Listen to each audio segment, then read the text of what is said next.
नमस्कार दोस्तों, आप सभी का स्वागत है। बात कर रहे हैं, आपके सामने एक सब्जेक्ट कोड है जिसका नाम है BSOC 112। देखिए, BS सोशियोलॉजी ऑनर्स का अगर आप ध्यान दें थोड़ा सा भी, तो मैंने आपको पूरी ही सीरीज बिल्कुल फ्री ऑफ कॉस्ट करा के दी है। और कोई दिक्कत उस सीरीज में यदि आपको हो तो आप मुझसे कमेंट सेक्शन में पूछ सकते हैं, ये हमेशा आपके लिए ओपन है। आज जो हम बात करेंगे वो बात करेंगे research in psychology, sorry sociology. Sociology में जब हम क्या करते हैं, सोसाइटी का अध्ययन करते हैं। हम किसका अध्ययन करते हैं? सोसाइटी का। We study about the society. तो सोसाइटी में हमें ढेर सारी क्या करनी पड़ती है? रिसर्च करनी पड़ती है दोस्त। क्या करनी पड़ती है? तो आप कहेंगे सर हमें सोसाइटी में ढेर सारी रिसर्च करनी पड़ती हैं, और इसी रिसर्च को आप क्या कहते हैं? रिसर्च इन सोशियोलॉजी। तो रिसर्च के ढेर सारे मेथड्स हैं।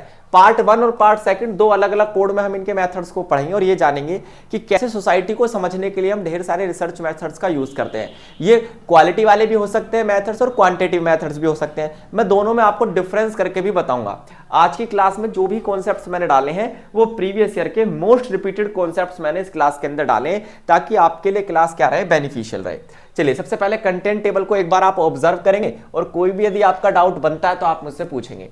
सबसे पहले मैं आज आपको बताने वाला हूं what is experimental research. Experimental research क्या होता है? नाम से ही पता चल रहा है, एक्सपेरिमेंटल मतलब एक ऐसी रिसर्च जिसमें क्या किया जाए? कोई एक्सपेरिमेंट किया जाए। लेकिन ये एक्सपेरिमेंट हमें जानवरों, इंसानों पर नहीं करना है। ये साइंस का एक्सपेरिमेंट नहीं है, बल्कि ये एक्सपेरिमेंट तो हमें फील्ड वर्क के माध्यम से सोसाइटी के अंदर करना है। सोसाइटी के अंदर मान लीजिए हम किसी विशेष कम्युनिटी को समझना चाहते हैं, किसी ट्राइबल कम्युनिटी को या फिर ट्राइबल लोगों को समझना चाहते हैं, जनजातीय लोगों को समझना चाहते हैं, तो उससे रिलेटेड एक्सपेरिमेंट। देखिए, रिसर्च नॉर्मली दो प्रकार की होती है। एक होती है क्वालिटेटिव, जो क्वालिटी पर ज्यादा फोकस करती है, डाटा पर कम फोकस करती है। और दूसरी होती है क्वांटिटिव, जो क्वांटिटी पर फोकस करती है, सिर्फ आंकड़ों को इकट्ठा करती है।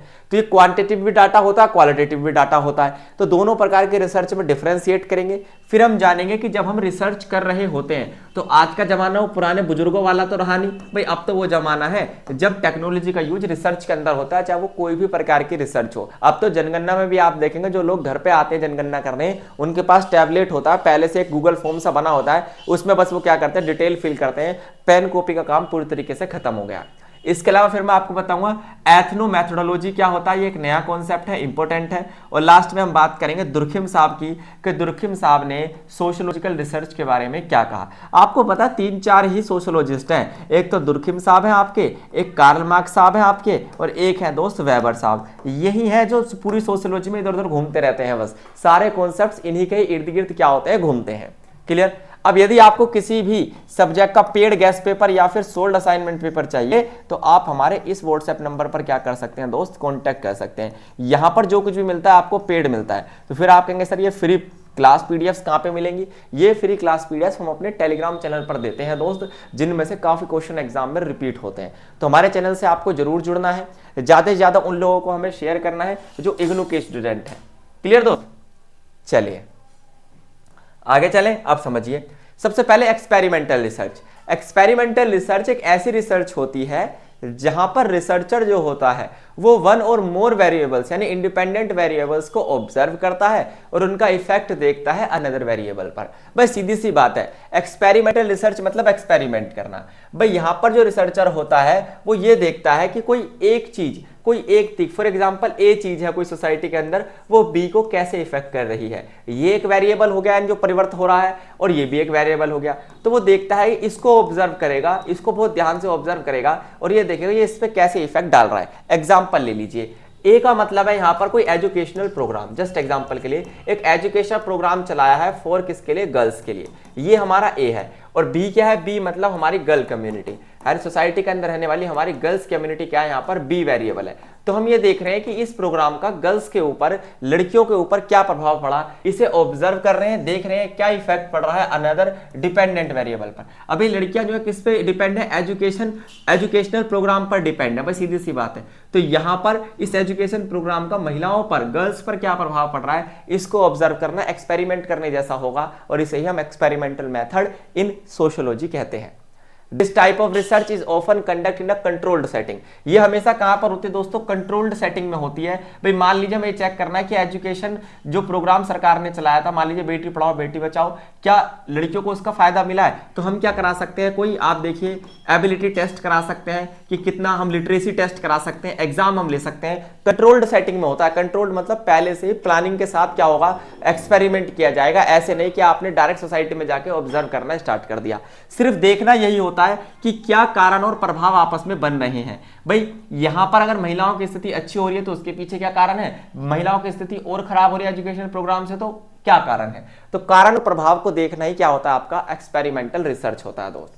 द एक्सपेरिमेंटल ग्रुप जो होता है विच रिसीव्स द ट्रीटमेंट और मैनिपुलेशन। तो यहां पर दो ग्रुप होते हैं, एक जिसके ऊपर रिसर्च हो रही है, मैंने भी आपको एग्जांपल बताया, रिसर्च हो रही है गर्ल्स कम्युनिटी पर। किस पर रिसर्च हो रही है? आप देखिए गर्ल्स कम्युनिटी पर रिसर्च हो रही है। और दूसरा कंट्रोल ग्रुप जो करा रहा है। कौन करा सकता है आपके हिसाब से? गवर्नमेंट हो सकती है, कोई प्राइवेट अथॉरिटी हो सकती है, कोई एनजीओ हो सकती है। ठीक है दोस्त, तो एक वो है, एक तरीके से आप मान के चलिए एक पेशेंट है तो एक डॉक्टर है ना। एक एक्सपेरिमेंट करेगा तो दूसरे पर एक्सपेरिमेंट होगा। दो ही ग्रुप होते हैं एक्सपेरिमेंटल रिसर्च के अंदर।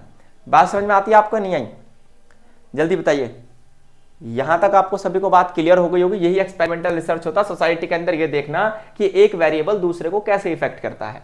Differentiate between qualitative and quantitative research. देखिए क्वालिटेटिव के अंदर क्वालिटी शब्द छुपा हुआ है, तो एक ऐसी रिसर्च जो कि क्वालिटी वाला डाटा लेके आए। क्वालिटी वाला डाटा, जैसे लोग कैसा फील करते हैं, लोग, ढेर सारी चीजें हैं इसके अंदर। कोई भी सोशल फिनोमिना जो होता है, मान लीजिए दहेज प्रथा का सोसाइटी पर क्या इफेक्ट पड़ता है, क्वालिटेटिव डाटे की आवश्यकता होगी, लोगों के इंटरव्यूज की आवश्यकता होगी। कुल मिलाकर आप मान के चलिए जहां लोगों के इमोशंस का डाटा कलेक्ट करना हो। अब इमोशन कागजों पर तो आता नहीं है, इंटरव्यूज पर आएगा, पर्सनल ऑब्जर्वेशन से आएगा। ये आपका क्वालिटेटिव डाटा होता है। ये फोकस करता है लोगों के अनुभवों को समझने में, लोगों के बिहेवियर को समझने में और कोई भी सोशल फिनोमिना समझने में। कहीं भी डाटा की बात हुई आप कहेंगे नहीं सर, क्योंकि यहां पर डाटा कलेक्ट तो किया जाता है लेकिन इन आप कहेंगे in the form of experiences. For example के लिए, जस्ट एग्जाम्पल के लिए मैं आपको बताऊं, आपके क्षेत्र के अंदर कुछ स्कूल खोले गए, गवर्नमेंट स्कूल, तो उसके अंदर आप ये रिसर्च करना चाहते हैं क्या बच्चों को फायदा मिल रहा है, तो क्या यहां पर क्वांटिटी वाला डाटा चल जाएगा? आप कहेंगे नहीं सर क्वालिटी वाला, क्योंकि हमें बच्चों के एक्सपीरियंस पूछने हैं कि क्या आपको उस स्कूल में सारी फैसिलिटीज मिल रही हैं, क्या आपको पढ़ने में मजा आता है, क्या आपको चीजें समझ में आती हैं। तो ये दुनिया का कोई भी टेस्ट इस चीज को इवैल्यूएट नहीं कर सकता। लोगों के एक्सपीरियंस को डायरेक्टली क्या करना, जज करना, बच्चों के बिहेवियर को डायरेक्टली जज करना, ये होता है आपका कौन सा, क्वालिटेटिव रिसर्च। क्वालिटेटिव रिसर्च में हमेशा नॉन न्यूमेरिकल डाटा होता है, मतलब इस डाटा के अंदर आपको नंबर्स दिखाई नहीं देंगे, है ना। ये इंटरव्यूज के माध्यम से होता है, फोकस ग्रुप के माध्यम से और डायरेक्टली ऑब्जर्वेशन के माध्यम से। अब वही मैंने आपको बताया ना, कोई नए स्कूल खुले हैं तो बच्चों से जाके कोई एग्जाम नहीं ले सकते हम उनका एक्सपीरियंस पूछने के लिए, हमें डायरेक्टली एक एक बच्चे से बात करनी पड़ेगी। एक एक से नहीं तो हम सैंपलिंग मेथड अपना सकते हैं यहाँ पर कि हम कुछ 4-5 बच्चों को हर क्लास से उठाएं और उनसे एक्सपीरियंस उनका पूछें। ऐसे ही तो होता है भाई। पर्पस क्या होता है? ढूंढना है, हमें समझना है। क्या समझना है? कि कोई भी सोशल फिनोमिना कैसे काम करता है। मैंने अभी दहेज प्रथा आपको बताया था, अच्छा खासा सोशल फिनोमिना है। मेथड्स की बात करें तो केस स्टडी हो सकता है, भाई किसी एक बंदे को लेकर केस स्टडी करना, इंटरव्यूज हो सकते हैं। एथनोग्राफी क्या होता है? किसी भी ह्यूमन का पूरे बिहेवियर का वर्णन लिखना, एथनोग्राफी होता है। और ग्राउंडेड थ्योरी क्या होता है दोस्त? ग्राउंड पे जाके, फील्ड पे जाके क्या करना, थ्योरी जनरेट करना। ये सभी होता है आपका क्वालिटेटिव रिसर्च। इसमें सिर्फ और सिर्फ फोकस किया जाता है, आप देखिए, लीडिंग टू थ्योरी जनरेशन। इससे फायदा क्या होता है? हम एक थ्योरी बना देते हैं। मान लीजिए, एग्जांपल लीजिए क्वालिटेटिव रिसर्च का, आपने एक प्रोग्राम चलाया कि ग्रामीण क्षेत्रों में हम स्कूल खोलेंगे और लोगों को शिक्षा की तरफ मोड़ेंगे और देखेंगे उनके व्यवहार में क्या बदलाव आया। तो आप वहां पे कौन सी रिसर्च कर रहे हैं? क्वालिटेटिव रिसर्च कर रहे हैं। तो आपने वहां पे पाया कि ग्रामीण क्षेत्रों में लोगों के अंदर बहुत ज्यादा क्या है, आप देखिए, चाह है, लेकिन उन्हें रिसोर्सेज नहीं मिल पाते। तो आपने एक थ्योरी वहां पर क्या कर दी, जनरेट कर दी। आपने एक पूरा सिद्धांत बना दिया कि यदि ग्रामीण क्षेत्रों के लोगों को भी शिक्षा मिले तो वो भी शहरी क्षेत्रों के साथ कंधे से कंधा मिलाकर बढ़ सकते हैं। और ये जो हमारी रीजनल डिस्क्रिमिनेशन वाली चीज है, रीजनल इनइक्वालिटी है, इसको हम क्या कर सकते हैं, कम। तो आपने एक थ्योरी क्या करी, जनरेट की। क्वांटिटेटिव में देखिए क्वांट वर्ड छुपा हुआ है। क्वांटिटेटिव के अंदर जो क्वांट वर्ड छुपा हुआ है, इस क्वांट का मतलब होता है क्वांटिटी। इसका क्या मतलब होता है? क्वांटिटी। बस यहां पर हमें क्या चाहिए होता है? डायरेक्टली डाटा चाहिए होता है। हम यहां पर क्या करते हैं दोस्तों? क्वांटिफाइंग करते हैं रिलेशनशिप बिटवीन देम। यहां पर न्यूमेरिकल डाटा होता है, नंबर्स की फॉर्म में डाटा होता है, जैसे हम सेंसस करते हैं। सारे सर्वे, सारे एक्सपेरिमेंट, सारा स्टैटिकल डाटा, चाहे मीन, मोड, मीडियन, कुछ भी आप निकाल रहे हो, सब क्वांटिटेटिव डाटा होता है। यहां पर हम हाइपोथेसिस बनाते हैं कि ऐसा हो सकता है, कारण और प्रभाव को जानने की कोशिश करते हैं और फिर हम रिजल्ट बना देते हैं। एग्जाम्पल के लिए हमने क्या किया, हमने किसी क्षेत्र के अंदर ये देखा कि कितनी महिलाएं विद्यालय जाती हैं, है ना, कितनी महिलाएं विद्यालय जाते हैं, कितनी महिलाओं तक आप कह सकते हैं स्कूल पहुंच में है ना। हमने क्या किया, वहां पे एक पूरा डाटा कलेक्ट किया और हमने एक हाइपोथेसिस बनाया कि लगभग इस एरिया में 2-3 हजार महिलाएं रहती है, जिनमें से 2000 तो जाती होंगी मिनिमम। फिर हमने देखा, हमें वास्तव में पता क्या चला, हमें पता चला कि नहीं, वहां पे तो 1000 महिलाएं स्कूल जाती हैं, बाकी नहीं जाती। फिर हमने कारण जानने की कोशिश की, उन कारणों का प्रभाव जानने की कोशिश की और फिर हमने एक रिजल्ट बना दिया कि ये वो रीजन है जिसके कारण आधी महिलाएं नहीं जाती हैं। तो इसमें कहीं भी महिलाओं से इंटरव्यू नहीं लिया गया, आप देखो कहीं भी क्वालिटी की बात नहीं हुई, सिर्फ क्वांटिटी डाटा की बात हुई, रिजल्ट निकालने की बात हुई। क्लियर दोस्त? तो ये है आपका, यहां पर सारे जो रिजल्ट होते हैं वो न्यूमेरिकल रिजल्ट होते हैं। हमारे सेंसस के अंदर भी आप देखिए दोनों का मिक्सचर यूज किया जाता है। सेंसस में ज्यादातर क्वांटिटिव डाटा होता है, कुछ क्षेत्रों में क्वालिटी डाटा भी क्या किया जाता है इकट्ठा, पर प्योरली तो सेंसस को आप क्वांटिटिव रिसर्च में रख सकते हैं, हमारी जनगणना को।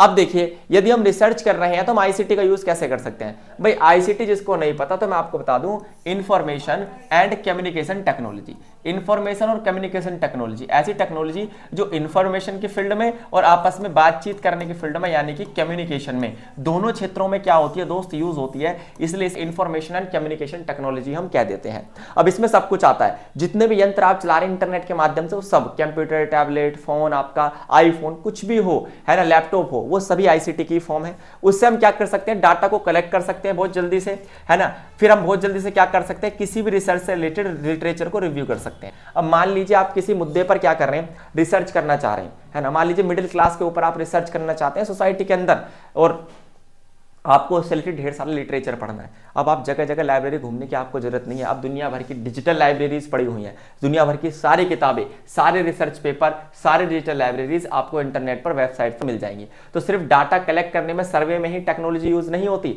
बल्कि उससे रिलेटेड स्टडी करने में आपको बड़ी मदद करेगी। कोलैबोरेशन, लाइक आप देखिए ईमेल है, वीडियो कॉन्फ्रेंसिंग है, क्लाउड स्टोरेज है, इससे आप क्या कर सकते हैं, अपना डाटा दूसरे को शेयर कर सकते हैं और दूसरे का डाटा आप मंगा सकते हैं अपनी रिसर्च के लिए।